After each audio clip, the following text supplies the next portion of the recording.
여호수아서 1장 1절에서 9절입니다. 여호와의 종 모세가 죽은 후에 여호와께서 모세의 시종 눈의 아들 여호수아에게 일러 가라사대 모세가 죽었으니 이제 너는 이 모든 백성과 더불어 일어나 이 땅을 건너 내가 그를 곧 이스라엘 자손에게 주는 그 땅으로 가라. 내가 모세에게 말한 바와 같이 물은 너희 발바닥으로 밟는 곳을 내가 다 너희에게 주었노니 곧 바나와 이 메바름에서부터 큰 강고 유다의 벽까지 해수의 문턱과 또 치시는 쪽 대야까지 너희의 용도가 되리라.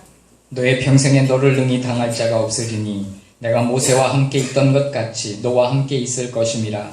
내가 너를 떠나지 아니하며 버리지 아니하리니 너와 함께하라. 너는 내가 그들의 자손에게 행사하여 그들에게 주리라 당한 백성에게 차지하게 하리라. 오직 너는 마음을 강하게 하고 극히 담대히 하여 나의 종 모세가 내게 명한 율법을 다 지켜 행하고 좌로나 우로나 치우치지 말라. 그리하면 어디로 가든지 형통하리니 이 율법책을 내 입에서 떠나지 말게 하며 지하로 그것을 묵상하여 그 안에 기록된 대로 다 지켜야 하라. 그리하면 내 일이 평탄하게 될 것이며 내가 형통하리라.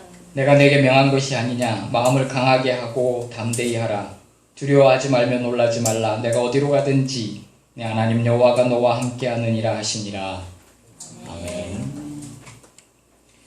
오늘은 승리의 삶이라고 제목을 정하고 하나님의 말씀을 함께 나누고자 합니다. 유다서 1장 24절에 보면 유다서는 단 한 장으로 되어 있는 성경입니다. 24절과 25절은 마지막 내용으로 이제 패하는 죽도로서 패하는 편지의 마지막 부분입니다. 거기에 보면 거침이 없게 하시는 하나님이라고 표현하고 있습니다. 그 말은 인생을 살아가다 보면 거침이 있는 삶을 살 때도 있다라는 뜻입니다. 훈련을 받을 때에는 거치는 삶을 살지요. 또 어떨 때는 거침없이 전진할 때가 있습니다. 다윗 같은 경우는 광야에서 7년 반을 사울이 죽이려고 쫓아다니고 하나님은 그것을 허락하시고 어느 한 성에 피난에 들어갔는데 거기는 도망갈 데가 없어요. 이제 죽은 거예요. 근데도 그 절제절명의 위기 가운데에서도 하나님 또 다윗을 구해주시고 사람이 듣는 것과 경험하는 것은 천지 차이가 있습니다. 그 심리적 압박감이 그 두려움이 얼마나 클 것인가. 요즘 메르스 때문에 계속 TV에 뉴스가 나는데 그 중에 한 의사는 서울 삼성병원의 의사라고 근데 어느 한 시장이 그를 매도했어요. 막 병을 퍼치고 다녔다라고. 어떤 조합원 모임에 가서 거의 2,000명에 가까운 사람들에게 있는데 가서 근데 그것이 말이 안 되는 게 그 사람은 우리나라의 인류병원의 의사였고 배운 사람이고 아무리 약하고 나쁜 사람일지라도 자기가 병이 걸린 걸 알고 그것도 치료할 수 없는 병에 걸린 걸 알고 가서 그 병을 퍼치고 다닐 사람은 아니라고 봅니다. 몰랐었고 병균이 막 몸에서 나오기 전이었고 그걸 마치 그 사람이 일부러 그런 것처럼 그러니까 이 의사가 이 스트레스 때문에 사람이 스트레스가 생기면 잠을 못 자게 돼요. 자다가도 벌떡벌떡 깨게 돼요. 그러면 잠을 못 자면 인간이 면역성이 약해져요. 그러니까 병이 더 걸리는 거예요. 그래서 중환자실에 있는 겁니다. 이와 같이 사람이 나를 비난하는 그 스트레스 때문에 그 악화돼서 아픈데요. 다윗 같은 경우는 실제로 다윗은 사울이 죽이려고 쫓아다녔어요. 이걸 경험해보지 않은 사람은 몰라요. 그걸 7년 반을 도망다녔습니다. 경험하는 것과 듣는 것은 천지 차이예요. 하나님이 그걸 허락하셨어요. 그러나 사울 손에 붙이지는 않았지만 그 스트레스와 그 괴로움은 허락하셨어요. 그리고 다윗은 그 고난 가운데 하나님 앞에 계속 기도합니다. 부르짖고 눈물을 흘리고 하나님께 기도하고 그 기도의 응답의 내용이 3분의 2가 시편이에요. 그 시편에 150편이나 되는 시편의 3분의 2를 다윗이 썼는데 그 시편을 보면 하나님의 응답이 구구절절한 내용들이 위로와 하나님의 축복과 고난을 만나면 하나님은 그 문제에 대해서도 말씀을 하시지만 대부분 그 문제에 대해서 말씀하시는 게 아니라 하나님이 그 사람에게 어떤 존재인가, 그 사람이 하나님께 어떤 존재인가를 끝없이 말씀하세요. 네가 장차 어떻게 될 사람인가, 하나님은 너에게 어떤 존재인가, 용기를 얻고 위로를 얻고 힘을 얻습니다. 그러나 현실은 변함이 없어요. 변함없는, 아무런 변화가 없는 응답을 7년 반을 받습니다. 오죽했으면 다윗이 이런 표현까지 했습니까? 시편에 보면 왜 나를 버리셨습니까? 그런데 응답되지 않는 그 응답이 7년 반을 쌓이고 유다 지파의 왕이 되고, 왕이 되면서부터 하나님의 응답이 쏟아지기 시작하는데 그 7년 반 동안의 기도가 그 아들 솔로몬 때까지 이어져서 그 열매가 계속 맺히는 걸 보게 됩니다. 거치는 때가 있어요. 그리고 전진할 때가 있어요. 말을 못할 때가 있어요. 그리고 말을 할 수 있는 때가 분명히 와요. 훈련받을 때가 있습니다. 그 훈련이 끝나고 하나님이 쓰실 때가 있어요. 너희는 먼저 그 나라와 그 일을 구하라. 그리하면 이 모든 것을 너희에게 더하시리라. 그 문단의 전체적인 내용을 보면 첫 번째 문단, 그 나라와 그 일을 구하는 때는 끊임없이 먹을 것을 염려하고 무엇을 입어야 될지 걱정하는 때예요. 하나님의 나라와 의를 구해서 하나님이 채워주시지만 그 다음 날이 되면 또 하나님의 나라와 의를 구하며 하나님 앞에 기도해야 되는 때입니다. 그래서 너희는 먼저 그 나라와 그 일을 구하라. 그리하면 이 모든 것을 너희에게 더하시리라 하고 계속 이어지는 말씀이 내일 일은 내일 염려할 것이요 한날의 괴로움 그날의 족하니라. 이 두 말씀이 같이 붙어 있기에는 어울리지 않는 말씀이에요. 그런데 붙여놓으셨어요. 왜? 오늘 내가 하나님의 나라와 의를 구해서 하나님의 응답을 끌어냈어도 내일 되면 또 다른 염려가 오는 거예요. 또 내일 그 문제를 해결하면 또 염려가 오고, 염려라고 다 나쁜 게 아니에요. 문제가 나쁜 게 아니에요. 짐을 진다는 건 절대로 나쁜 게 아니에요. 짐을 지는 것은 나를 강하게 하는 하나의 도구가 될 수도 있습니다. 자식이 많은 것 무겁습니다. 그러나 그 자식 때문에 성공하려고 노력하는 거예요. 저는 이 짐이라는 단어가 떠올 때마다 예전 프로에 어떤 거의 90이 넘은 할머니, 만물 장사를 하는 할머니가 기억이 나요. 이 할머니가 오만 거를 보따리를 짐 머리에다 싸고 장사를 가는데 이 할머니의 첫 번째 관문이 어디냐면 자기 집 대문이에요. 자기 집 철문이 대문인데 밑에도 올라가야 되고 위도 제한이 있기 때문에 구부려야 돼요. 재수 좋으면 지나가는 청년이나 누가 있으면 좀 들어달라고 하면 되는데 또 그날 컨디션이 좋으면 거길 통과하지만 컨디션이 안 좋은 날은 정말 거기서 30분이고 이렇게 애를 쓰다가 건너가요. 그리고 가서 장사를 하고 돌아와요. 근데 그 노인이 왜 그럴 수밖에 없느냐? 아직 장가 못 간 60노인 자식이 하나 있어요. 그 자식을 먹여 살리는 것이 이 노모야 할 일이에요. 너무 극단적인 예지만 이 노모가 강할 수 있었던, 그 늙어서까지 힘을 발휘할 수 있었던 힘의 근원은 바로 장가 못 간 자식이었어요. 짐을 진다는 것 나쁜 게 아니에요.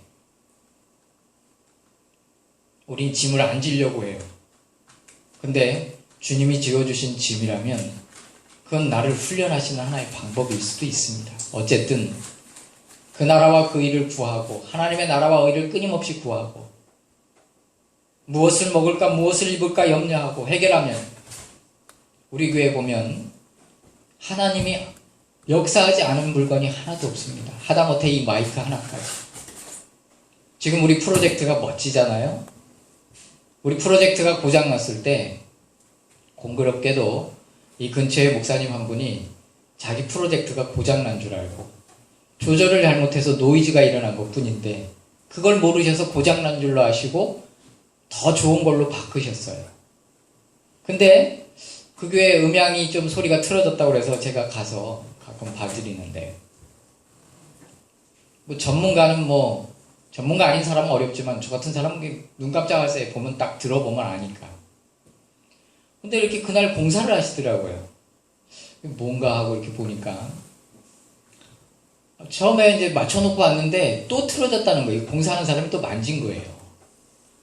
그래서 가서 또 제가 이렇게 하면서 다시 이렇게 똑같이 맞춰드리면서 제가 물어봤어요. 무슨 공사하세요? 그랬더니 프로젝트 공사를 한대요. 그래서 우리도 프로젝트가 고장난 지 3주 됐는데 그게 참 공교로운 게요.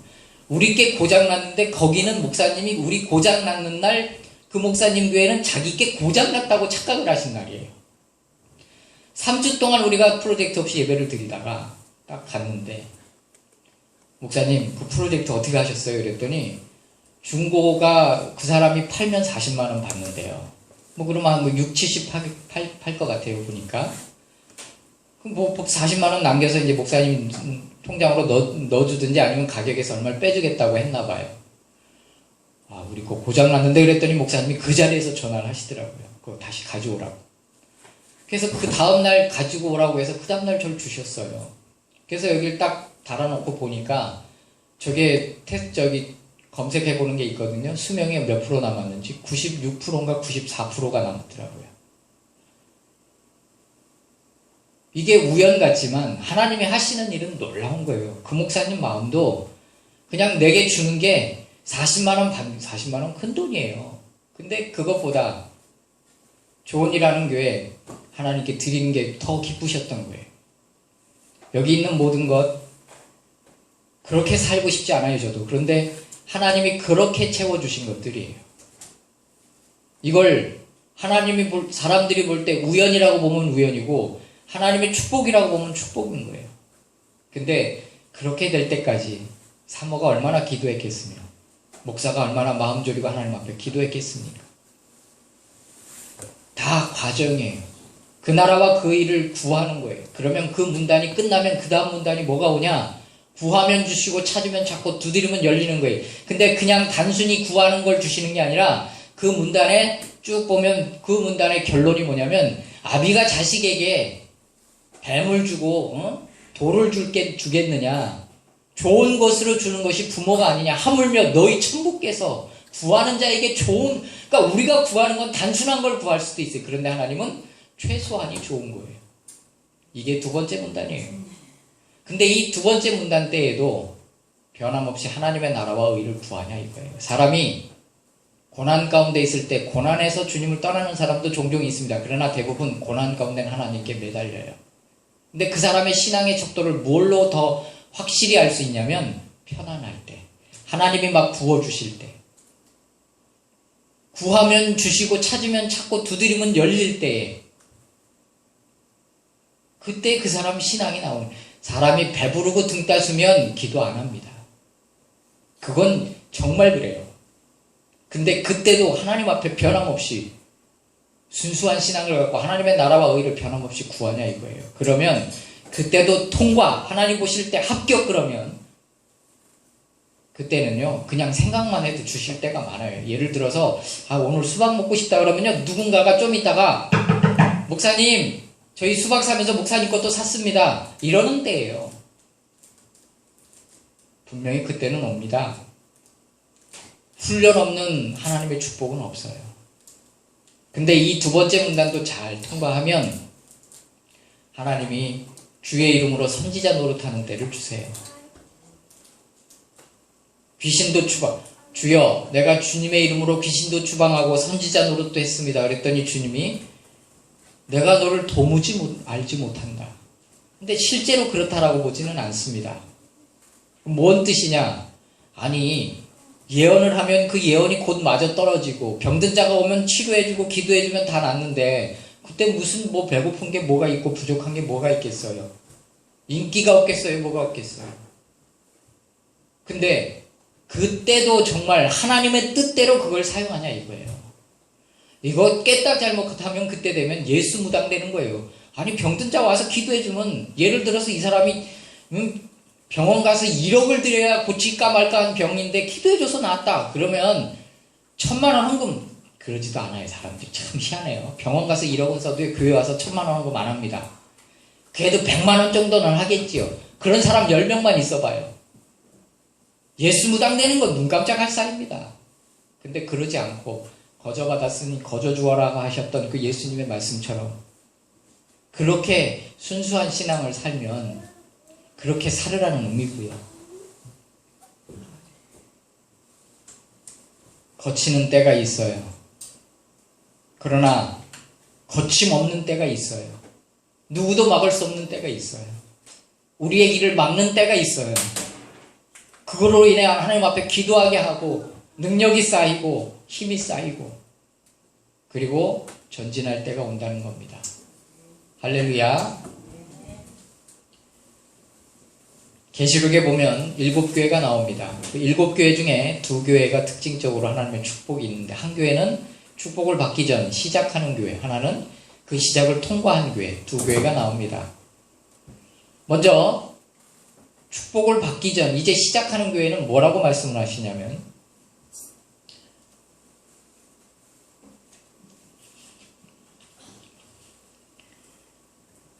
계시록을 우리가 잠깐 보겠습니다. 내가 받는 2장 10절에 보면 내가 받을 고난을 두려워하지 말라. 볼지어다 마귀가 너희 가운데 몇 사람을 옥에 던져 10일 동안 환난을 받게 하리니 그러나 환난 가운데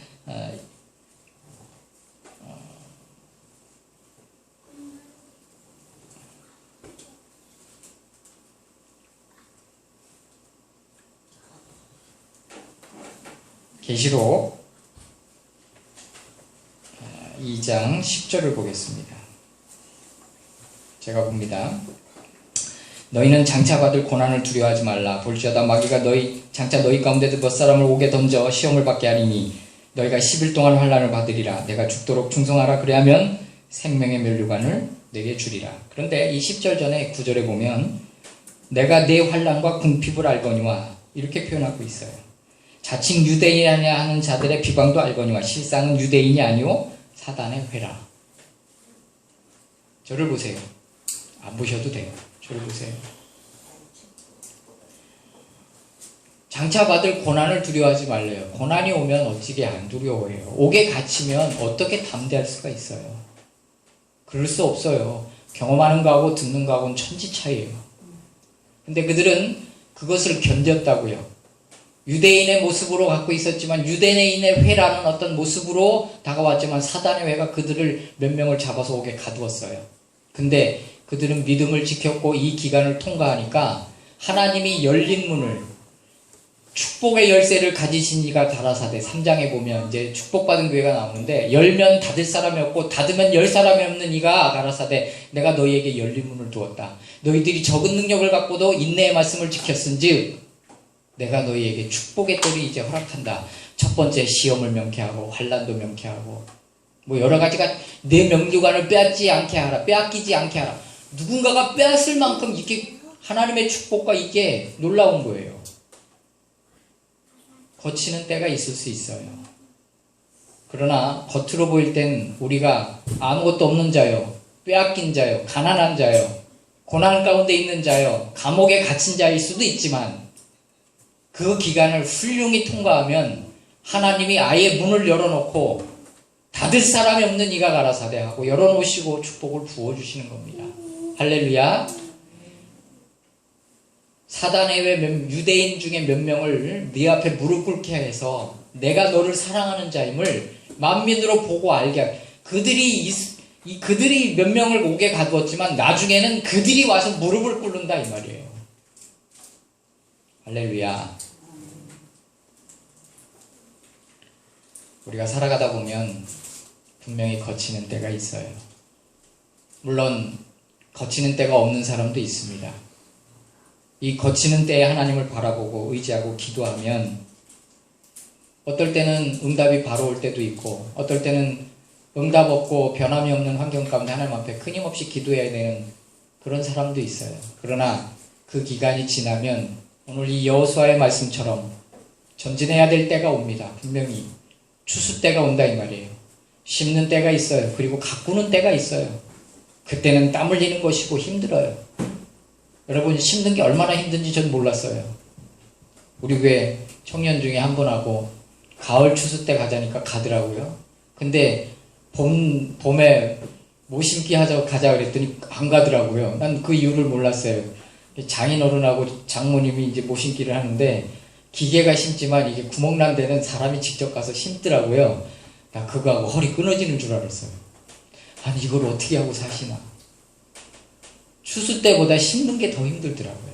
이 땅이 이게 푹 빠지니까 이게 안 놔줘. 발이 안 빠.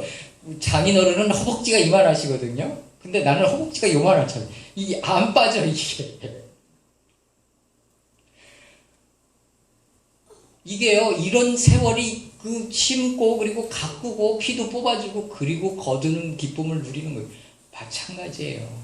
심는 때가 있어요. 울며 씨를 뿌리는 자는 반드시 기쁨으로 거두는 때가 오는 겁니다. 할렐루야. 여호수아에 보면 이제 여호수아에게 부탁하세요. 가라. 강하고 담대하라. 전진하라. 이제 때가 된 거예요. 첫 번째, 말씀을 내 입에게서 떠나지 말라. 하나님의 말씀을 내게서 떠나지 말라.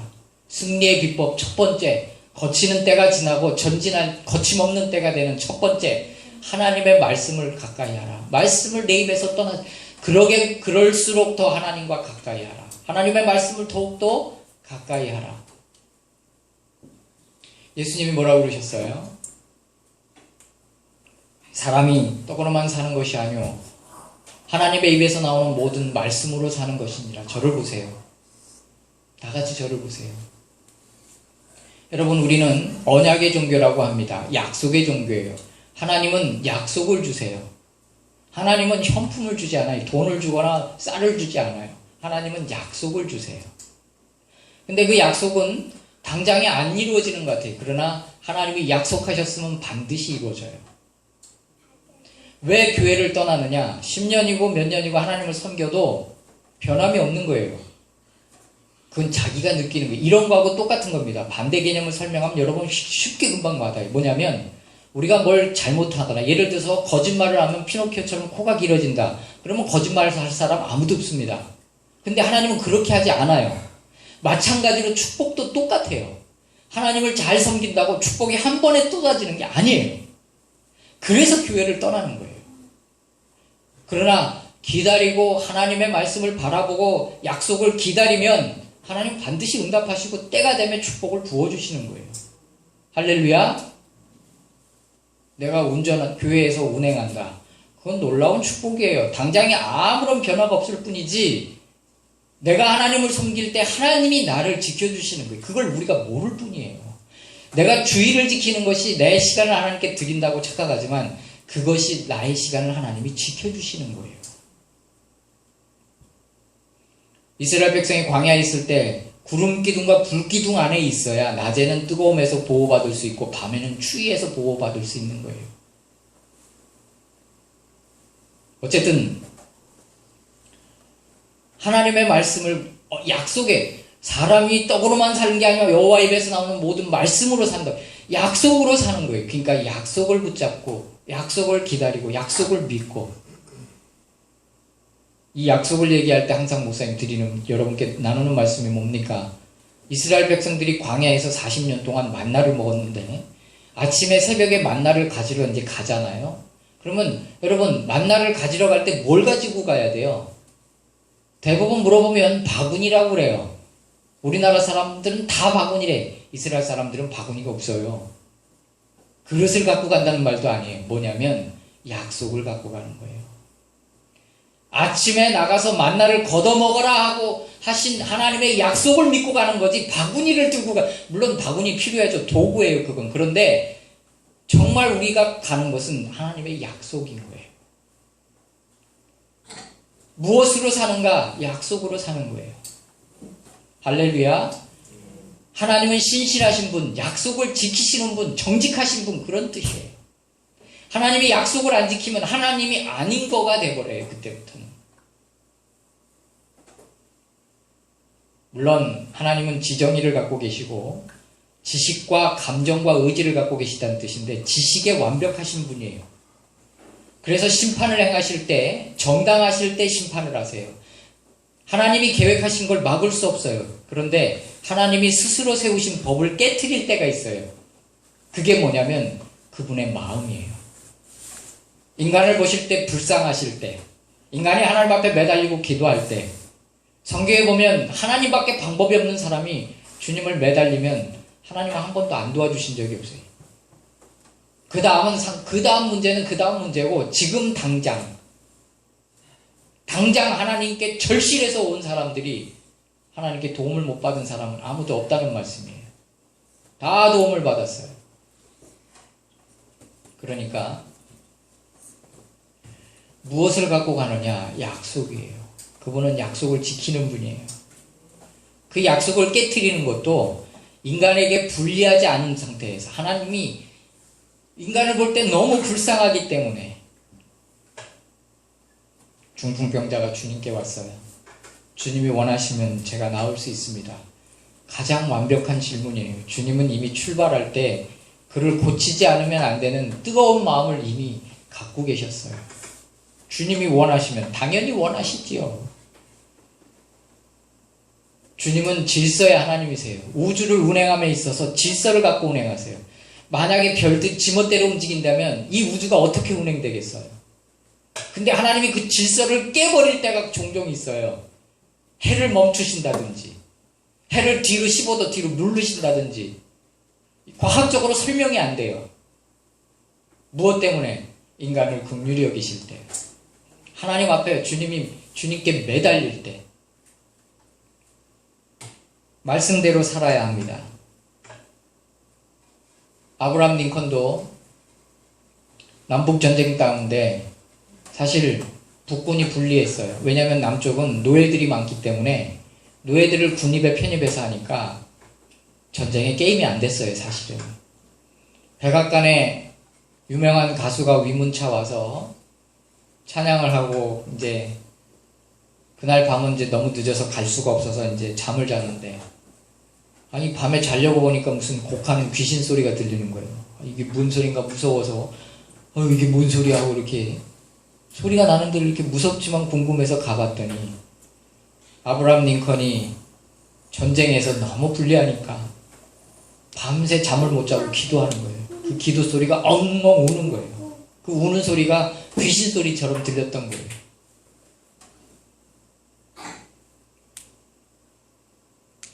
두 번째로 하나님이 여호수아에게 부탁하신 것은 강하게 하고 마음을 담대히 먹으라는 거예요. 3, 4년 목사님이 어떤 사람 때문에 두려워하고 일도 못하고 의욕도 상실하고 힘이 빠져 있었어요. 한 2, 3년 그러다 보니까 내가 안 되겠더라고요. 교회도 어느 순간 막 부흥의 불길을 오르다가 어느 순간 내가 내리막을 꺾으면서 마음이 무거워서 아무것도 못하고 있는 내 자신을 봤어요. 근데 두려움이라는 게 이와 같은 거예요. 의욕을 상실하게 하고요, 일을 못하게 해요. 아무것도 못해요. 그래서 강하고 담대하라고 하신 거예요. 담대하면 뭐든지 해낼 수 있어요. 우리나라 말에도 이 마음이 이게 강하면 병도 이기는 거예요. 그래서 여호수아에게 끊임없이 부탁하시는 게 강하고 담대하라고 부탁하셨어요. 세 번째로, 그러니까 강하고 담대히 발바닥으로 밟으라고 그랬어요. 밟으면 다 준다 이거예요. 네가 밟는 땅마다 주님이 함께 하신다 이거예요. 그 땅은 다 네 거다 이거예요. 그럼 얼마나 좋아요. 밟으면 다 내 땅인데. 부지런히 밟아야죠. 그때가 온다 이 말이에요. 개인도 마찬가지예요. 하나님이 분명히 밟아라, 이제 시작이다 라고 말씀하실 때가 온다는 거예요. 한참 전에 한두 달 전에 제가 그런 설교를 한 것 같은데, 그릇 빌려와라 그랬어요. 그릇은 누구나 빌릴 수 있는 거예요.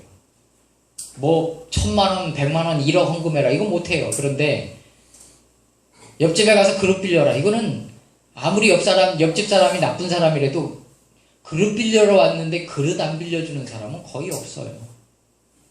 더욱이 목사님 사모님과 우리 교회 식구들은 착한 일 많이 했어요. 자랑하려는 건 안 되는, 사랑은 자랑이 아니라고 그랬어요. 그렇지만 우리는 만약에 하나님이 너 그릇 빌려와라 그런다면 난 그릇 요 교회 가득 채우고 우리 집 채우고 우리 집 옥상까지 가득 채울 자신이 있어요. 뭐 어려워요. 근데 분명히 주님이 그때가 있다니까요. 효성아 그릇 빌려와라. 얼마나 신나요. 다 때가 있는 거예요. 할렐루야. 여러분 지금 하고 있는 선행을 멈추지 마십시오. 여러분 하고 있는 섬김을 멈추지 마십시오. 지금 답이 안 보일 뿐이지 하나님이 하시는 일은 우리가 측량할 수가 없어요. 그 과부 댁에 그릇 빌려와라 그랬을 때 만약에 그릇 빌려와가지고 그 그릇에 기름이 계속 지금같이 그릇이 기름이 흔한 때가 아니니까 만약에 기름 채워줄 거다라는 걸 그것만 알려줬어도 그릇을 아마 어마어마하게 빌려왔을 거예요. 그냥 뭔지 모르지만 그릇 빌려와라 그랬더니 그냥 빌려왔어요. 기름 계속 붓다가 다음 그릇 갖고 와라 했더니 그릇 더 빌려온 그릇 없습니다 그랬더니 기름이 떨어져서 더 이상 안 나왔어요.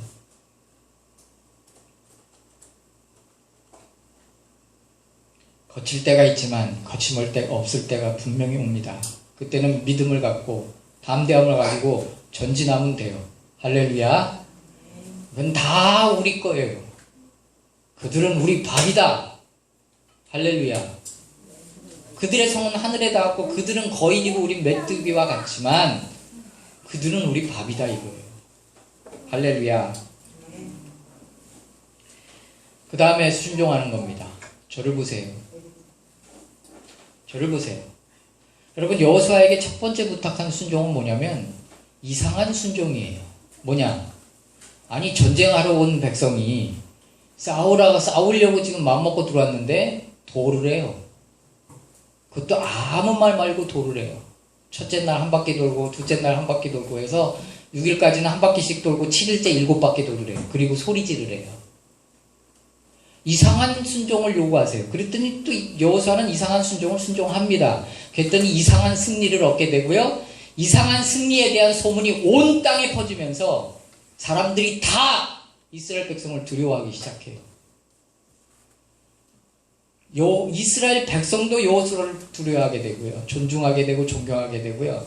주변 국가들이 싸워서 이겼으면 오히려 그럴 수도 있겠다라고 생각하는데 이게 도대체 그들의 신이 무언가, 그들의 하나님이 어떤 존재인가 돌기만 하고 소리 질렀는데 무너져서 전쟁 끝났다. 여러분 순종이 가장 큰 축복을 가져와요. 할렐루야. 베드로 보고 깊은 데 가서 그물을 내리라는 거는 그냥 보면 그렇지만 그게 무슨 뜻이냐면 거기는 산에서 눈 녹은 물이라 첫 번째 물이 맑아요. 두 번째 물이 차가워요. 그래서 낮에는 고기를 잡을 수가 없어요. 왜? 배만 보이면 고기가 다 도망가거든요. 그래서 성경에 종종 보면 베드로가 내가 밤이 새도록 수고하였지만 얻은 것이 없지만 왜? 밤에 고기 잡는 거예요. 거기는. 그리고 육지 근처, 따뜻한 육지 근처에서 고기를 잡는 거예요. 그런데 한낮이죠. 깊은 데 가서 그물 내리래죠. 베드로는 평생 거기서 고기 잡았어요. 그런데 주님이 가라는 거예요. 그리고 뭐라고 하면서 가요? 주님의 말씀에 의지하여 갑니다 하고 가서 그물 내렸더니 고기가 하나도 잡혀요. 그랬더니 그때까지만 해도 안 믿었던 그가 잡히고 나니까 믿은 거예요. 그러면서 무릎 꿇고 나는 죄인입니다. 떠나세요. 아니 믿지도 않고 그물은 왜 내렸대? 하나님은 때로는 이해할 수 없는 요구를 하세요. 종종 그러시는 게 아니에요. 인생에 한두 번, 두세 번. 아니 자식 같아 바치라는 하나님이 어딨어요 세상에. 근데 순종은 가장 큰 축복을 끌어와요. 할렐루야. 나는 여기까지 오면서 100% 순종했다라고는 할 수 없지만 나는 뭐든지 결정할 때 냉장고를 하나 사든지 뭘 하나 사든지 주님이 마음을 주시면 저는 순종하는데 주저없었습니다. 100% 순종하고 여기까지 왔다라고 말할 수는 없지만 순종해서 집사람과 제가 여기까지 왔다면 이제 우리가 기대하고 기다릴 일은 하나님의 축복이 어떻게 부어지는가를 보는 것밖에는 없어요. 할렐루야.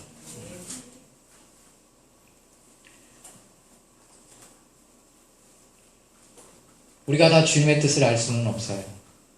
기도한다고 주님의 뜻을 분별해서 가는 게 아니에요.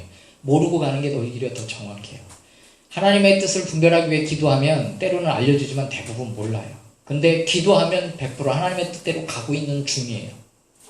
여러분, 켄터키 프라이드 치킨이라는 이 치킨집이 어떻게 생긴 거냐면, 이 사람이 처음에는 어떤 휴게소 한 켠을 얻어서 치킨집을 했어요. 미국에서. 잘 됐습니다.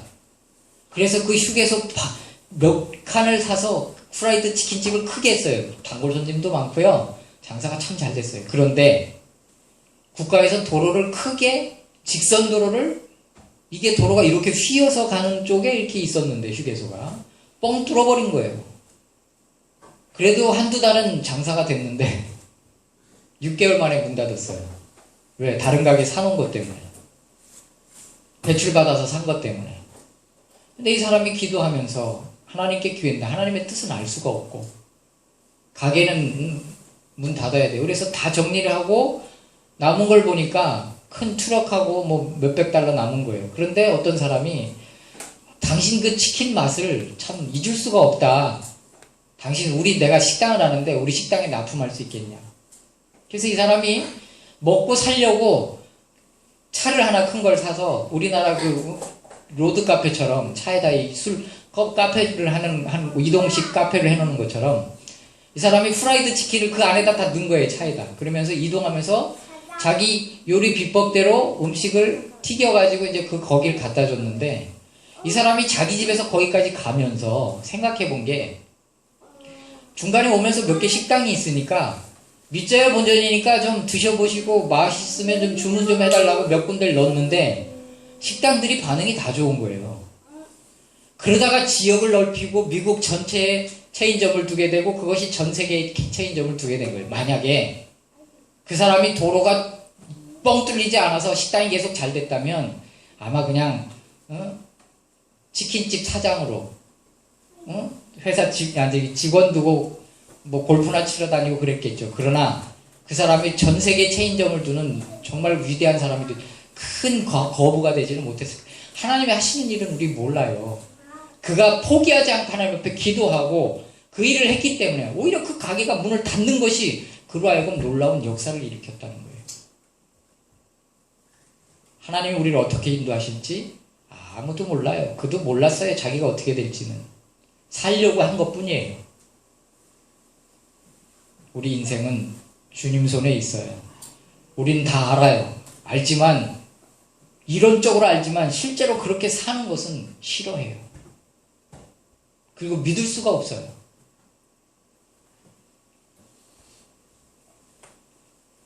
아까 계시록의 얘기를 말씀을 드렸습니다.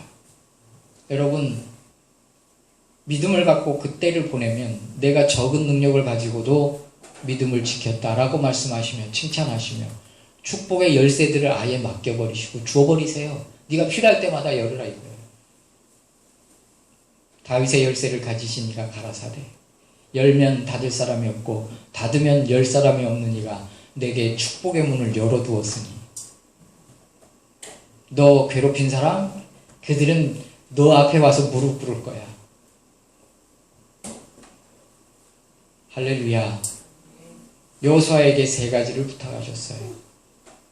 이제 전진할 때가 있고 우리가 기도하고 준비해야 될 때가 있고 훈련받을 때가 있어요. 이제 전진해야 된다면 첫 번째, 말씀을 가까이 하십시오. 하나님의 나라와 의를, 주님의 뜻을 늘 분별하며 순종하십시오. 여러분, 개구리 올챙이 일적대를 항상 기억해야 돼요. 두 번째, 강하고 담대하십시오. 세 번째, 순종하십시오. 그러면 나머진 다 주님이 하십니다. 할렐루야. 주님 나라 위하여 길 떠난 고난의 종들에게 주님은 광야에 꽃이 피게 하시고 사막에 강을 내버리시고 그가 밟는 모든 땅이 주님이 다스리는 땅이 되게 하시고 주님이 그를 통하여 영광 받으실 줄로 믿습니다. 기도합니다. 온 세상을 이기신 주님이 우리와 함께 계심을 믿고 두려워하지 말며 강하고 담대히 전진하는 믿음을 더하여 주옵소서. 충성하는 자에게 주시는 축복을 우리가 신뢰하고 군인은 충성해야 됩니다. 돌격 명령이 떨어졌는데 그가 뒤로 도망간다면 국가가 어찌 그를 믿을 수 있겠습니까? 충성하는 종에게 하나님이 면류관을 주실 것을 바라보고 주님 담대히 주님을 섬기며 나가도록 인도해 주옵소서. 예수님의 이름으로 기도드렸습니다.